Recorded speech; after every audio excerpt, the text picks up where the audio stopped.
some people joining here on LinkedIn. Thank you very much. We're gonna start very, very soon.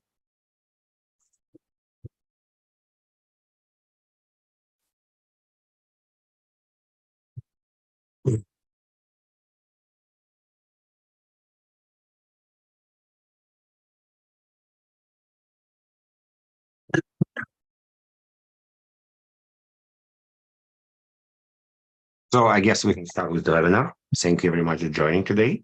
Just one tiny second.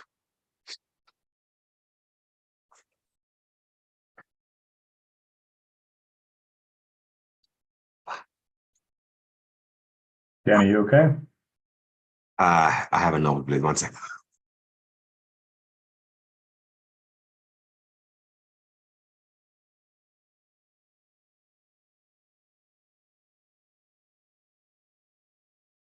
Everyone, the Canadian Cybersecurity Network is excited to host our last webinar for this year. We started with webinars earlier this year, and we have 12 amazing sessions. Today, we're going to talk about future of identity, and we are very privileged to have BeyondTrust today with Chris and Dan. Chris and Dan, can you please tell us about yourself and the company? Sure, I'll start. My name's Chris Hills. I'm the Chief Security Strategist at BeyondTrust. I've been with the company for almost 5 years now. I've had multiple roles at the company, both as deputy CISO, deputy CTO, if you will, and then I was a prior customer for almost 10 years. So BeyondTrust, for those of you that are aware of us, what we do, great. For those of you that don't, we are a privileged access management vendor, and we are a leader in identity security as set forth by Gartner, Cole, or Forrester. And I'm definitely looking forward to today's conversation. Hopefully everyone can take a little of something away from it. Dan? Yeah, thanks, Chris. So Dan Dugganuti, thanks everybody for joining. I lead the team here in Canada. I'm the SVP and country manager for the Canadian team. And basically anything that has to do with being out in front of our customers, our partner community, that's my team. So if you've ever had engagement in Canada, hopefully all positive, that's been my team. Great. We have many different questions today. And I think we all agree identity is very important. Some people even say that identity is the new perimeter. And I guess, Chris, let's start with you. Why identity security? Why it's so important? So I think with the biggest thing that's going on, and whether you're looking at LinkedIn, whether you're looking at, social media, news, at the heart of every breach, there's always two things that are required: some form of identity and some form of privilege. Now, I actually brought a slide to share, so I'm going to share that slide just to kind of go through the nuances of this. But the beauty of this is these are the top 5 attack vectors that are plaguing businesses, organizations around the world. Yes, depending on who you look at, whether it's Verizon, whether it's, Coveware, this is actually from IBM. So if you turn around and you look at these top 5 attack vectors, all of these involve some form of identity that's related to some form of privilege. Whether you look at compromised or stolen credentials, that's the number one thing that is plaguing businesses and organizations right now. The second one is phishing attacks. It's the privileges that are associated, or that social engineering or ransomware that gets in by a simple click. Those privileges that may be standing privileges or might be delegated and might not be following a least privilege model. And that's where the ransomware is able to capitalize. The third one here we follow is the cloud misconfiguration, or what I like to refer to as lack of configuration.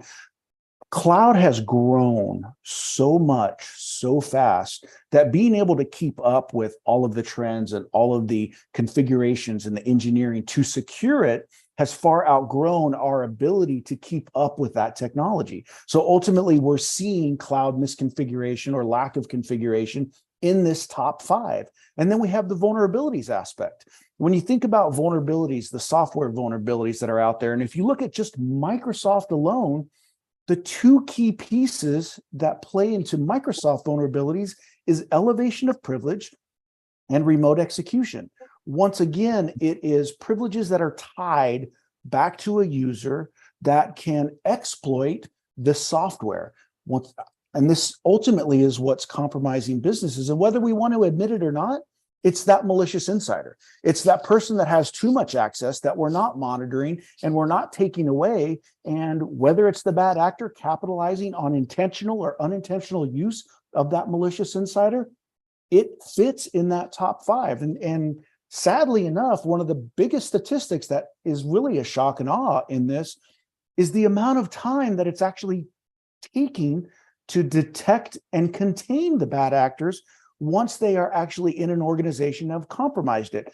And as it shows here, and again, this will vary depending on the industry, but the median average is 277 days.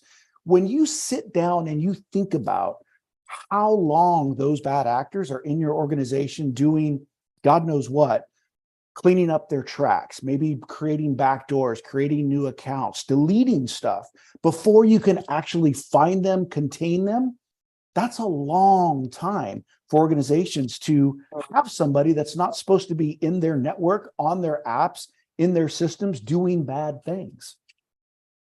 Great. I do want to mention this is a live show. So everybody that's listening right now here on Zoom or LinkedIn, please feel free to ask questions. We're more than happy to answer the questions later on. We have quite a lot of topic we want to cover.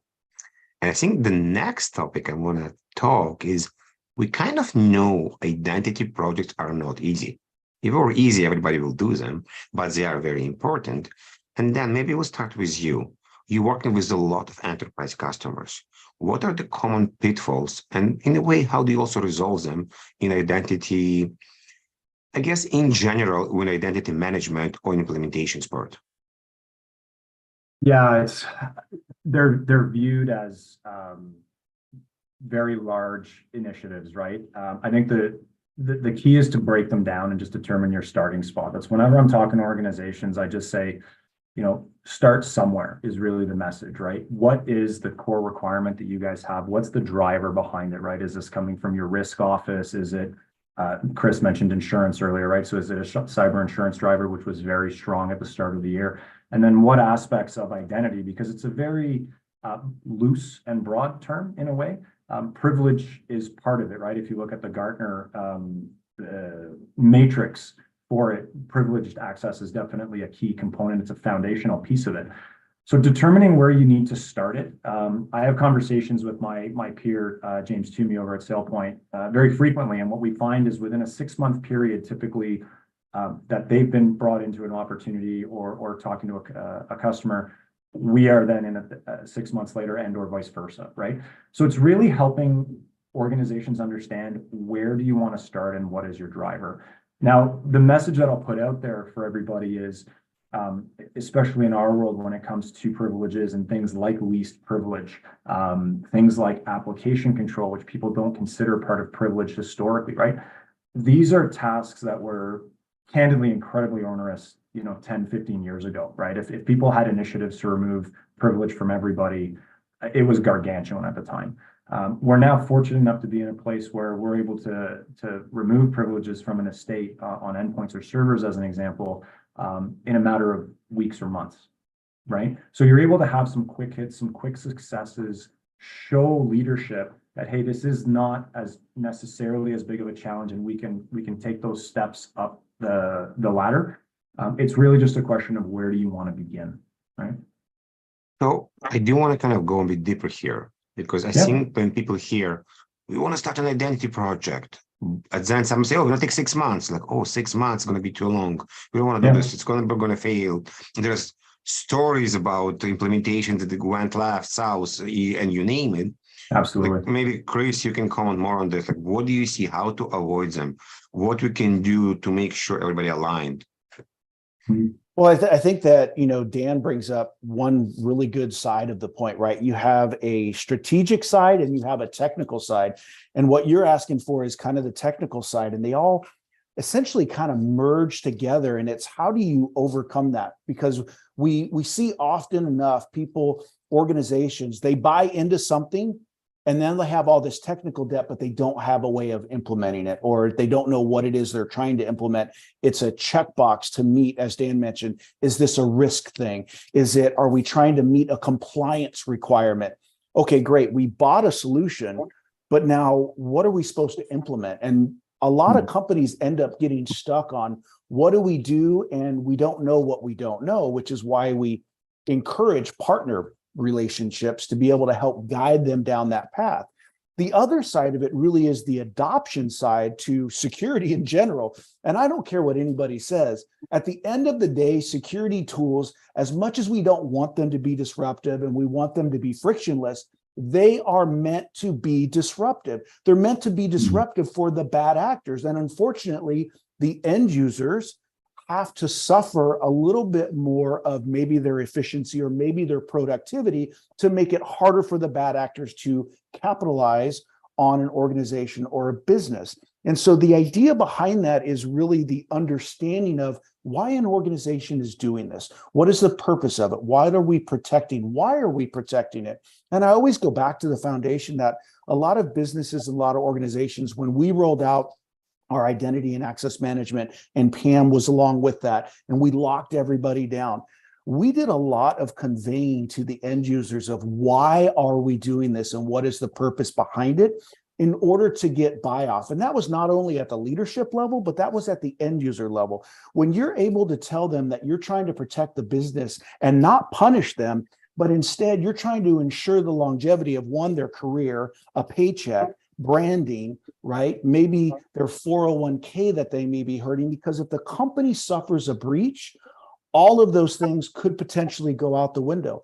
The amount of revenue and loss of revenue as a result of a breach have crippled several companies. So I think one of the biggest pitfalls is not only the technical side, but it's also the end user side, the behavioral side.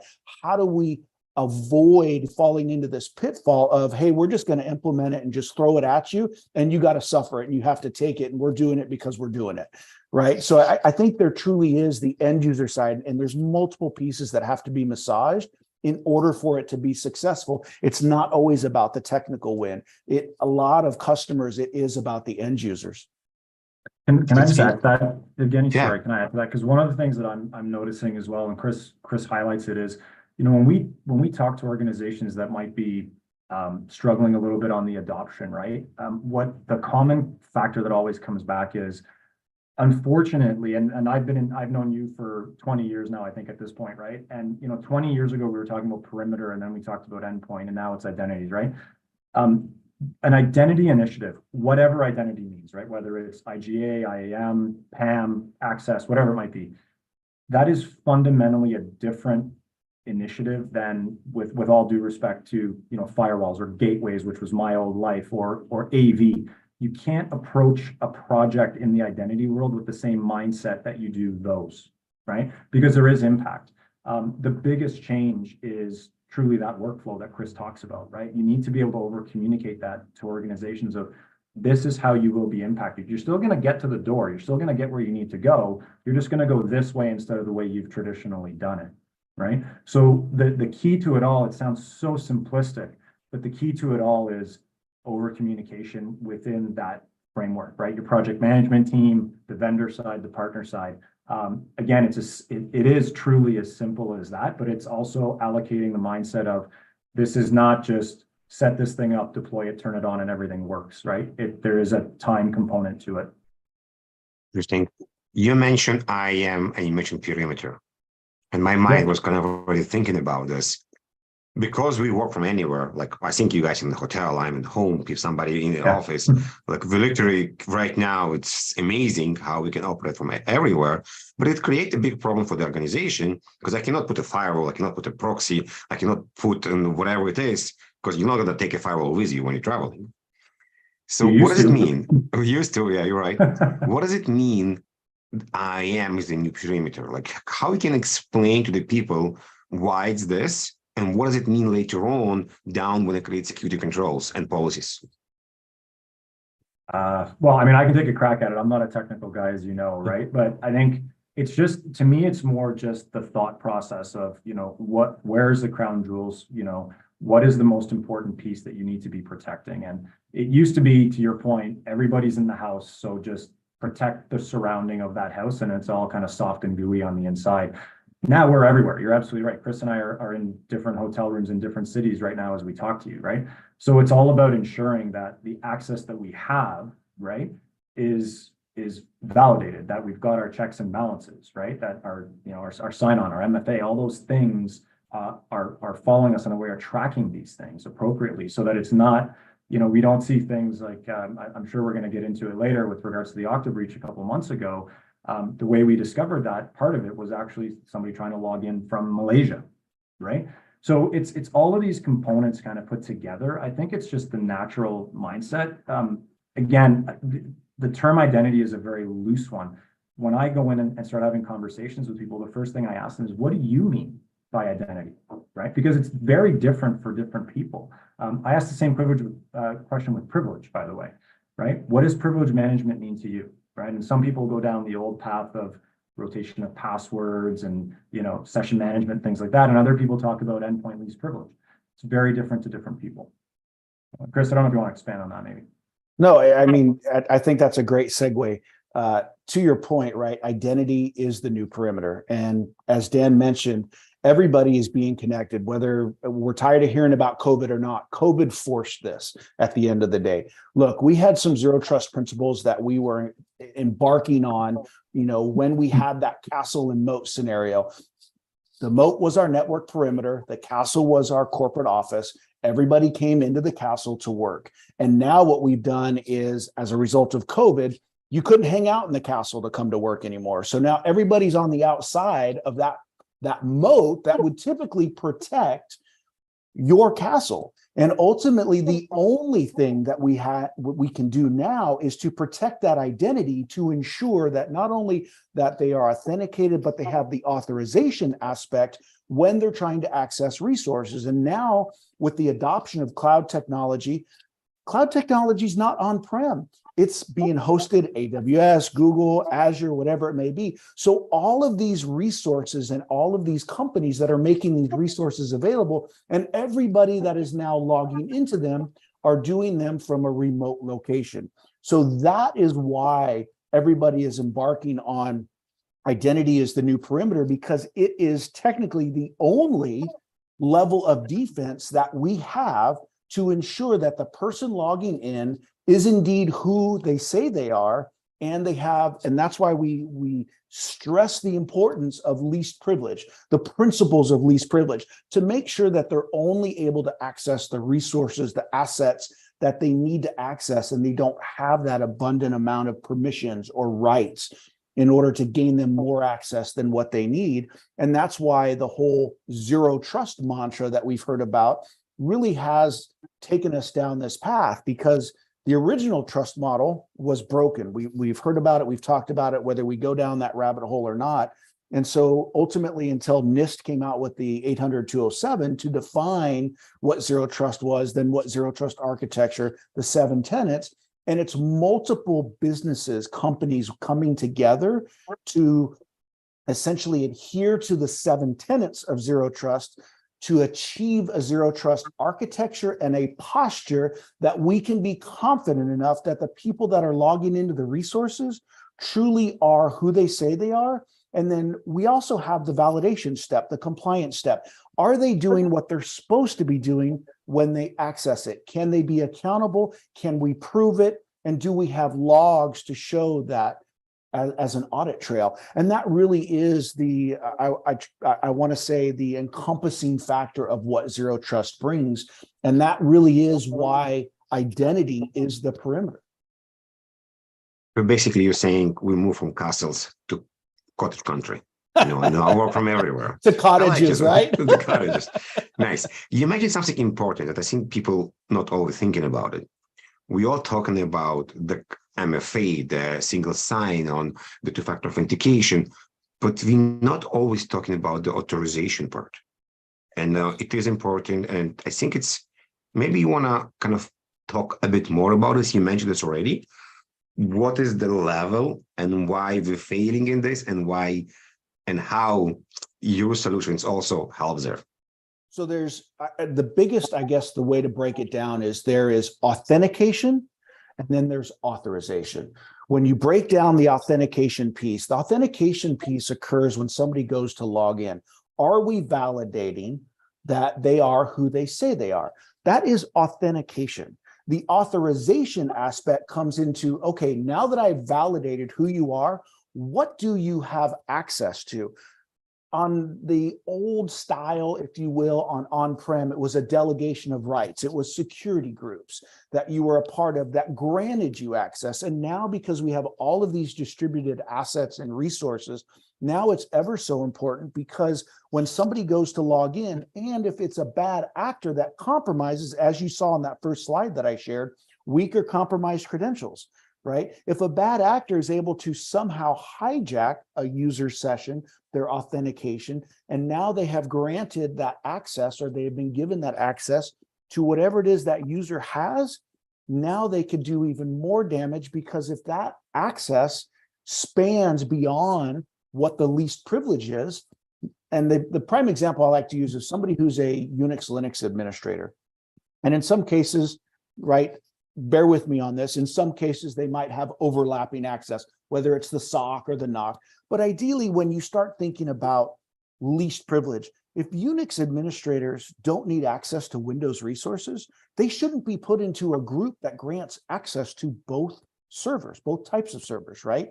They should be given access. Now, there becomes a point, there comes a point where you go down this rabbit hole and you create such granular least privilege that it becomes an unbearable amount of management to try and track where are the rights, who has access, and the entitlements aspect becomes a nightmare. And this is where your identity governance comes into play, your lifecycle management comes into play, your privilege access management, understanding where those entitlements are, which users have access to which resources. But the other aspect is constantly going in and evaluating.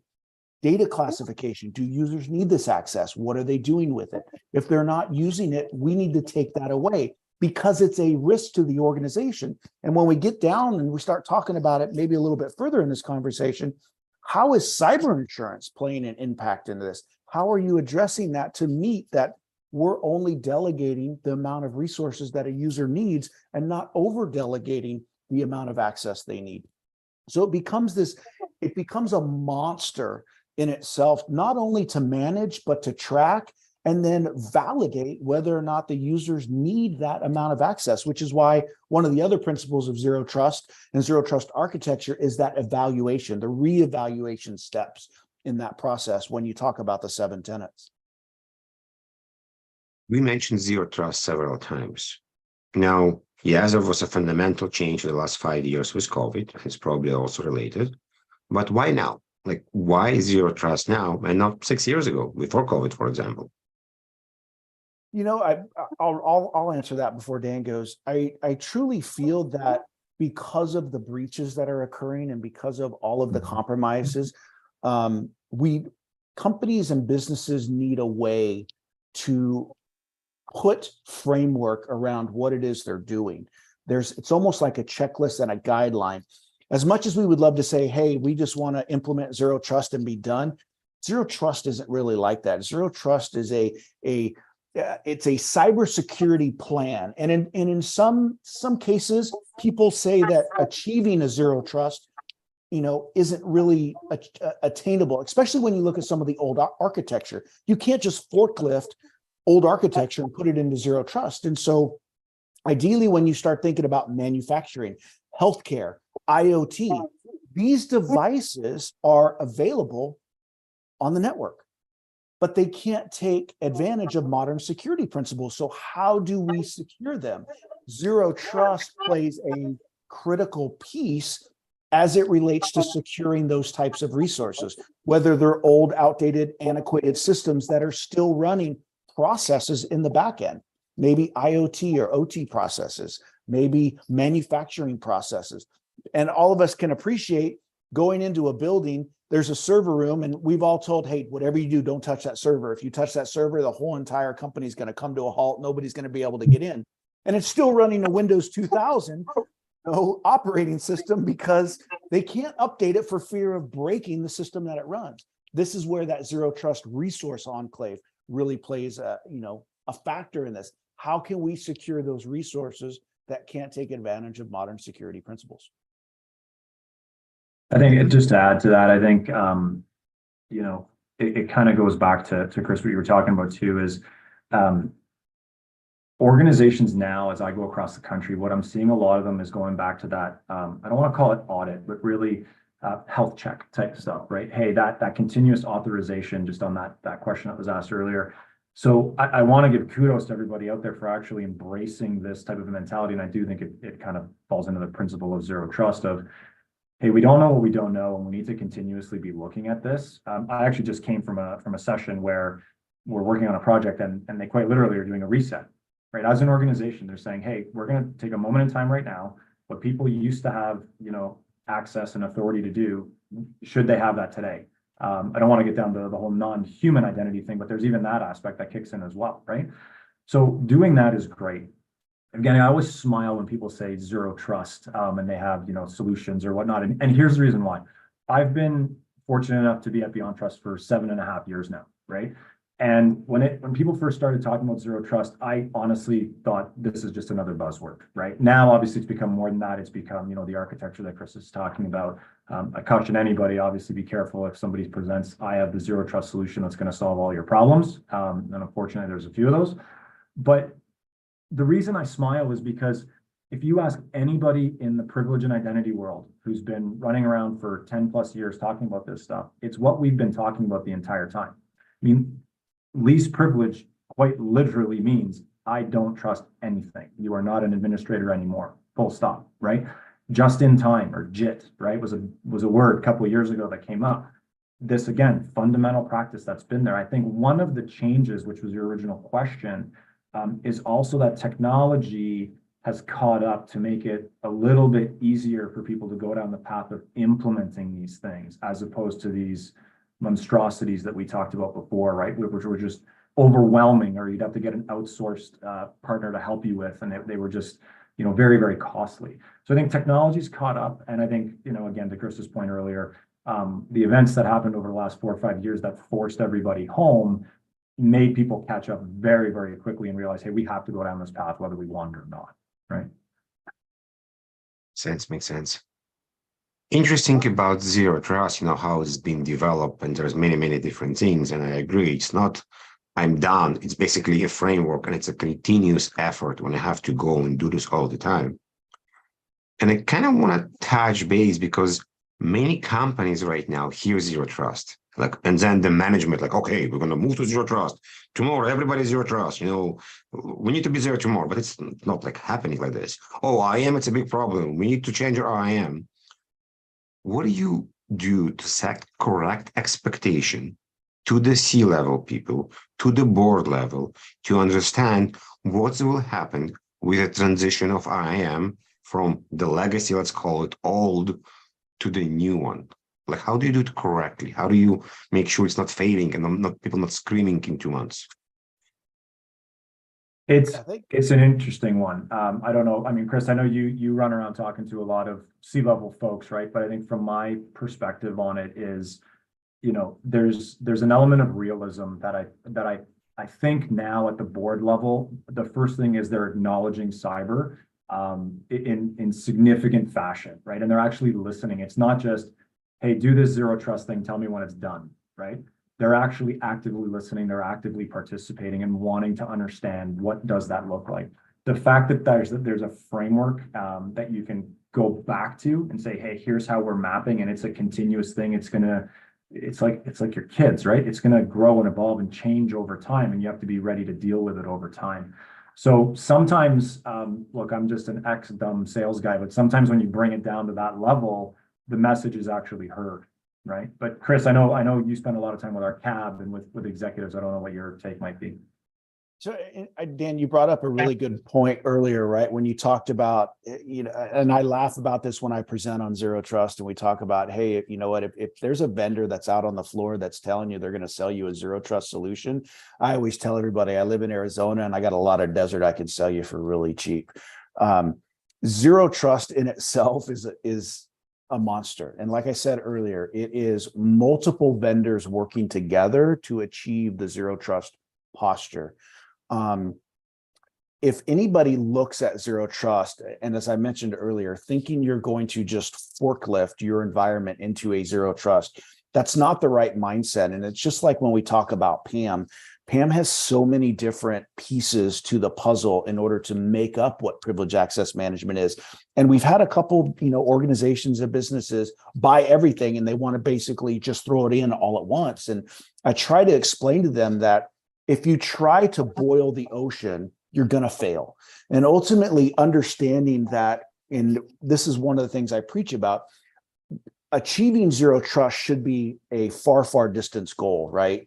And it's ultimately breaking that bigger goal up into smaller projects, smaller wins to achieve what the stepping stones are to get you there, rather than, hey, we're going to bite this off, we're going to take it all in, and we're going to implement it. And whether you look at implementing control plane, data plane, continuous monitoring, authentication, authorization, least privilege, monitoring all the resources, that's a lot of stuff to do all at once. And 9 times out of 10, businesses fail, especially the large ones, when they try to, again, boil the ocean. So the biggest thing that I could recommend, or at least advice I could give, is I always tell everybody, look at what's most important. Some people like to start with the highest risk. Some people like to start with the low-hanging fruit, the quick wins. And the idea is to break up the process of achieving where it is. And you have to define that. At the end of the day, if you don't define that, you're ultimately just going to be swimming upstream with no end. So you have to define what your end game is. And then ultimately you have to create the small wins, right? Whether you focus on the highest risk pieces first for an organization, or you look at, hey, what are the quick wins? What can we get some ROI on to show that we're making progress to achieve that movement towards a zero trust posture? And that really is, it's a matter of taking it in smaller bites, not just one big bite, to continuously work up. We talk about it all the time. It's a journey. And whether it's a PAM journey or whether it's a zero trust journey, there's multiple pieces along that journey that you have to check off along the way. And you can't just check them off all in one sitting. You really have to break it up and understand what those pieces are, and then how you're going to implement those. And then once they're implemented, great. Now we can check that off and move forward to the next level, the next step.